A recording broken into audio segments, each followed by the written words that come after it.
whātaro whātu I le suafa man malo tātou tua, whātaro whātu I le sunga taitai, le sunga to ina e lama, a pēr lo a wā nei tai au, ia wau tula I atu, ono leo le a matai a Molimau al whānau, ia le ala wawe mai a whemalta, sau lo lao e le tuala e a mata.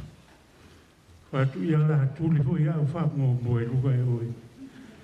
E whai mai le a ia se Molimau ta penai. Ai na mora ia ngā whātai, I luma o le atua, ono o le soifua o Tinā, sa tausi I nei tausanga I nau atua e tamā, le soifuanga la langi nei, ia manuia telele, whainga malanga Tinā, ia rea la au mai whanau. Lea whakupu o tātou Molimau, la ngā ua vevela mo tanei whautai. Ia. Talofa lava, ma lo le soifua malalangi e mamau. O lo I ngoa o afo, o ku ou, fu'u whaka apa apa, ia ke hau, ke lea ki heku mama. Ua whā a ma luina a u e sau I lunga I tautala malo mama. I am very grateful for you showing me the light above my head and saving me from my hidings I gave from my parents, but instead He gave me a hiding of the stick. Now I'll let my sister speak on behalf of my parents. Love you, Mama. Manuia lo malanga.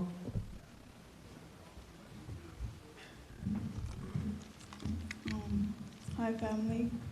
My name is Tinā.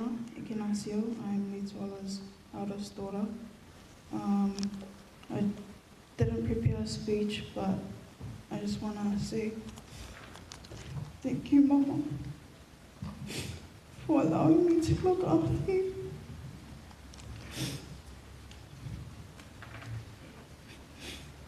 It wasn't easy